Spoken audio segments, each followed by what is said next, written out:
Hey everyone, welcome back to another video. I am going to be tier ranking all the books that I've read so far this year by their cover. So this video is the epitome of judging a book by its cover. So I will read a book regardless of whether it has an ugly cover or not, if it has really good reviews, good ratings, if it was recommended by a friend, if the content inside sounds super interesting and up my alley, I'll pick it up anyways. But I do love beautiful covers. I love when there's a little bit of effort put into the book cover design and it is beautiful or interesting or illustrative or artistic. So I saw CJ Reads on BookTube here make a video about this and I thought it was super fun, so I would do it as well. I'm using the tier maker website and I put all 70 books that I've read so far this year into it, and we're just going to be ranking them. And then a quick little disclaimer, have to say it, this is super subjective. It is just what I think. You could have a completely different opinion and this is absolutely not reflective of what is inside of the book. Actually, a lot of the books that I rank lower, I like their covers more, and a lot of books that I give 5 stars to, particularly nonfiction, have really ugly covers, and that's just the way it is. Nothing that I will say here is a reflection of what is inside this book and whether or not you should pick it up, read it. So just wanted to throw that out there. So yeah, I'm using the tier maker website. So let's get into it. I have my 70 books here that I've read so far this year. I've roughly organized them into nonfiction and classic sci-fi, thrillers, and historical fiction here on the bottom. And then my categories, I have stunning on top here. Gorgeous, beautiful, the best cover. I think it's wonderful and amazing. I have cute, which is, you know, good cover, doing something, not my favorite, but still cute. Then I have just exists. It's there, it was made, nothing's happening, but that's okay. And then I have ugly, which is just disgusting, hideous, terrible cover. Why did they make this decision? Now, like I said, I read a lot of nonfiction, and nonfiction is just known to not be cute. So we're gonna go through this probably pretty quickly because I don't think I'm gonna have a lot of cute covers, but we'll see. So the first one here is Brown Girl Dreaming by Jacqueline Woodson. This is a great nonfiction, middle grade. I actually don't mind the cover, but I think the colors are hideous. Like, I really don't like it. I don't like the brown, the yellow, and the blue. They're just not meshing with me together. I don't mind the like outline of the girl. I don't love when the book has a bunch of awards on it. I mean, it tells me more about the book. I really don't like this cover, and I'm just gonna say, I want to say that it's ugly. And I feel a little bit bad about it because it was a great book. Know My Name by Chanel Miller, 5-star read, beautiful nonfiction. You know what though, as far as nonfiction memoirs go, which we're gonna get into here, this one is not that bad. It's just plain text. I think I'm gonna say it's cute. It's not stunning.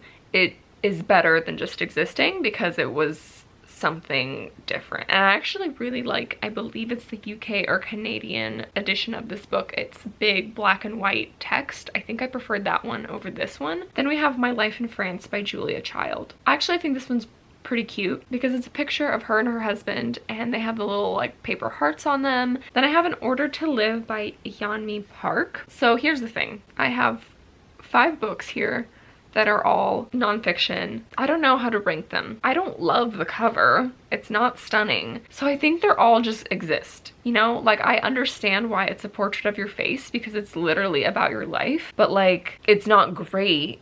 It's not interesting. It's not artistic, but it's important because it's about you. But I'm just gonna say they all exist. I'm very biased towards actually putting Barack Obama on cute because like, I don't know, he's a good looking man, and the black and white, like it works better than these other 4. Maybe I'll just put him ahead of the other ones. I feel like it's like that. 12 Ways Your Phone is Changing You. A Christian nonfiction, super ugly. I don't understand this robot situation, really not cute. The Imperfect Disciple, another Christian nonfiction with a little bit more effort put in. I think it's cute because of the blue waves illustration. You know, there was a little bit of effort into it. Love Does, I think it exists. I actually really don't like balloons, so I don't think it's a cute cover. Eating Animals was very interesting by Jonathan Safran Foer. This book totally just wrecked me. I actually think it's pretty cute. I think it's very interesting because the styling choice of the text is like fuzzy, furry.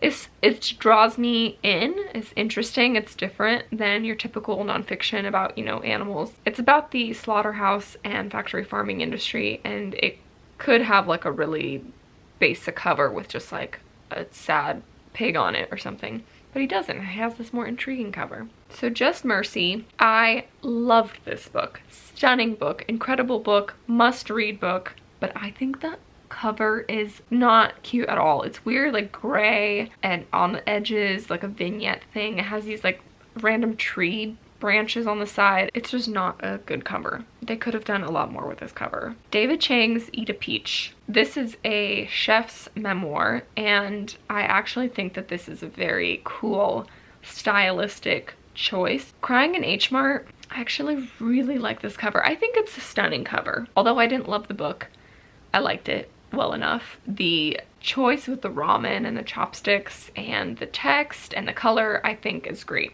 We don't get a lot of red books. Stranger Care, I think, is a stunning cover as well. This book is a memoir about a woman's foster care and adoption experience. This book, I don't know if you can tell on the screen, but it is like a botanical illustrated version of a dogwood and a bird. It's a lovely cover. I really like it. We Should All Be Feminists. I think this cover exists. It's not really doing anything for me. Uncomfortable Conversations with a Black Man, also a great book. The same, it's not really doing anything. Hillbilly Elegy, gross cover. I hate it. It's like a random picture of a storm and a hill. Portland Memories, I think that ugly. They could have done a lot better. This is a really cool book about historic photographs of Portland. I feel like they could have made the front cover, they could have drawn you in a little bit more. It is a cool coffee table book, but I would have changed the cover. Tipping Point, really ugly cover. Malcolm Gladwell's amazing. That's not a cute cover. 10 Arguments for Deleting Your Social Media Accounts Right Now with the little cat on it. No effort was put into this cover. Not cute. I'll Be There For You, cute. And I'm biased because I like Friends, but I feel like this book totally evokes what it is. It's the famous orange couch. They have the 3 colorful dots that is evoking the Friends title. I feel like it's over here. I don't know. Show Your Work. I'm gonna say it exists. It's yellow, which I like. I like that it's this bright yellow color because I feel like not a lot of books are yellow. Oh, maybe not. My yellow shelf's actually kind of big. But this is a book for artists and creatives, and I feel like he could have done more with this cover as an artist, you know? 84 Charing Cross Road. It exists. This is a really cute nonfiction story about a woman writing letters to a bookshop in London, and this is just one edition of this book. This was just the edition that the audiobook came in on Libby. I think it's fine. Little Labors by Rivka Galchen. This is a weird book, but it was really cute. I found it at a little free library, and I had the hardcover version of this book, and it was just like the perfect little size. It had like the foiled text for the pink and the yellow, but the book wasn't my favorite, so I did give it away to another little free library. Milk and Honey, The Sun and Her Flowers, and Homebody, all by Ruby Kaur. These are 3 different collections of poetry. The covers, she illustrated all of them herself. I think Homebody is ugly. I don't think that's a cute cover. The Sun and Her Flowers, I think, is a cute cover, and Milk and Honey, also biased because there's bees on it, I think is a cute cover. The Honeybee. This is a kid's book that I read in January. Literally the epitome of cute. It's so cute. Like, the illustration is cute, the contents of the book are cute. If you want to like read a kid's book about honeybees to your child, get that one. It's really cute. This one, The Little Book of Bees, I also read. It is a more like quick snippet information about all of the different bees on this planet. I think it exists. They could have done a lot more. The Fire Story, it's a stunning cover. This is a graphic novel. This book, the man who wrote it and who drew it is a cartoonist, and it is his story about losing his home to the California wildfires in 2017. And it was an amazing graphic novel and a really great story, and I loved it. And I think this cover evokes everything that this book entails. Guantanamo Voices, I think, is also a stunning cover. This is a great graphic novel on Guantanamo, the prison in Cuba. Then we have Oak Flat, another graphic novel that I just finished recently about the relations between the Apache Indian tribe living in Arizona and a bunch of mining companies that want to take over and mine for copper, and the political tensions that exist there. I think the cover's great. The illustrations were fine. The book fell a little bit flat for me. Pun intended. I think the cover's pretty gorgeous though. The cover's a good cover. Anne of Green Gables, the graphic novel, is cute. So I was on Anne of Green Gables kick. Obviously, I'm in the 5th book right now, still making my way through. I have this Puffin edition, Puffin and Bloom, and it's really cute. And these are all, I think, cute as well. They just fall into the cute category. They're all the same. They're not my favorite Anne of Green Gables edition. Then we have 3 Nancy Drew books. Mystery at the Lilac Inn, The Hidden Staircase, and The Secret of Shadow Ranch. I don't know. I don't love these covers. I feel like they could totally modernize and make new covers of Nancy Drew books that are really interesting. But at the same time, these are incredibly nostalgic for me because these are the same, you know, covers that I read as a kid. So I'm gonna just put them into existing. I think they just exist, and I think they could make new covers of these books. Love Rebecca. Beautiful edition by Daphne du Maurier. I actually own this book, and I think it's really pretty. It evokes a lot of what's inside the book, that atmospheric gothic. I like the text. The Westing Game I read recently. This is a middle grade, a classic mystery thriller. Not really a thriller, a classic mystery, like a whodunit. And I think that it's ugly. I think it's an ugly cover. I think Fahrenheit 451, this edition of the book I actually had, and I gave it away to Little Free Library after I read it. I think it was a pretty edition of the book. The Martian by Andy Weir. Love the book, and I love this cover. I like the smoky orange Martian air. I like the astronaut kind of fading in that dustiness. I like the text. It's evocative of sci-fi. It tells you everything you need to know. Ready Player One, hated the book, but I really like this cover. I actually think I'll put it in the stunning category. It's a great cover. The text is great. I like the pop of colors. I like the little, you can't see it, but there's a little dude searching for a key, which tells you a little bit about the book. The bees, one of the most pretty covers. I wish I could show you the book that I have. It has the bees on it are gold foil, so they shine in the light, and this is a stunning cover. Before the Coffee Gets Cold is a sci-fi, and I think it's cute. It's a cute cover. There's a little cat, there's a little chairs and table, I don't know, over there. Severance, it's just pink. Nothing's really happening here. It's not ugly, it just exists. It's a really weird choice for cover design. They Never Learn is a thriller, and the book sucked and the cover sucks. This like weird gate and fogginess. I don't know, I really don't like it. I don't like that the text is behind the gate, like you're caged in. The 7.5 Deaths of Evelyn Hardcastle. Fun and confusing mystery. This is a cool cover. The corners have like elements of like Clue, like a pistol and a bottle of poison, and this is like Clue but on steroids, the book, and I don't know, the cover was fun. When No One Is Watching, this is also a thriller. It's not ugly and it's not cute. I'm gonna put it in exists.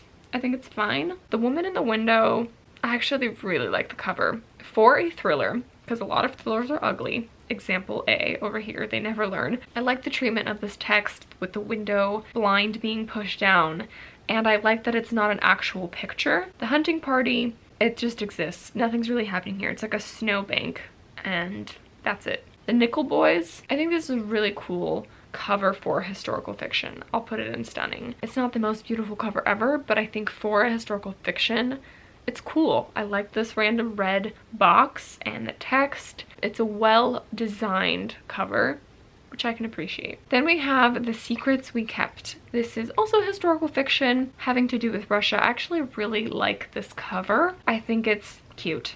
It's a cute cover. It's cool. It has a picture, which isn't my favorite, but it has that slant, which I think is interesting. The text is okay. The star, it makes me think Soviet stuff. So, and that's what the book is about. I think it's a good cover. Invisible Life of Addie Larue. I think this cover is also cute. It's a step up above Exists. It's different, and I like the text. The constellation star represents the character in the book. Homegoing by Yassi, great book. This cover is also cool. 50 Words for Rain. I don't know. I think it's a fine cover. Miracle Creek. Wow, I'm getting into like tough territory. I feel like I'm putting too much stuff in cute. Ride the Lost Wonder. It's cute. It's not amazing. Yellowbird Sings. Cute, not amazing. So I think this one exists. Snowflower and The Secret Fan. All of these historical fictions aren't the best covers. Usually historical fictions have really ugly covers. Yellow Crocus. This is a good example of a really ugly cover. No offense to this photograph of a real person, like a real slave and the person that they were taking care of, but this is not a nonfiction. This is a historical fiction, yet the book cover designer chose to put a real person there. Seems really strange. Lilac Girls, hideous cover. First of all, Lilac Girls, this cover makes me mad. One, it has really nothing to do with lilacs whatsoever, so there's no point to have a picture of them or have them in the title. And then two, it is a picture of 3 women who seem to be like best buds, and literally the book is about 3 women who are completely separate. Their stories don't really converge till the very end, and they're not friends. Actually, one of them is literally evil. She's not included in this friend group. Just a terrible, terrible cover. Dreamland Birding exists. It's a good historical fiction book, and it's set in dual timelines. You can't fully see in the screen, but there's portraits of 2 people. I think it's kind of fun that maybe it's cute. It's cute. I moved it because it's kind of fun that it shows that dual timeline thing. Milkweed, I think, is an ugly cover. There is another edition of Milkweed that has the actual milkweed plant on it, and that is a way cuter cover. This one's ugly. Little Fires Everywhere, it exists. It's not hideous because there's something happening, but it's not cute. The Hate You Give, I don't really like this cover. I'll put it in exists. That is the very subjective ranking of the book covers that I've read this year. And I feel like, yeah, this is a fun video. If you have a channel, you should make one too. I'd love to see more of these because I think it's just kind of fun to see people's subjective thoughts on book covers. Thanks so much for watching and for tuning in. I will see you guys with another video soon. Bye!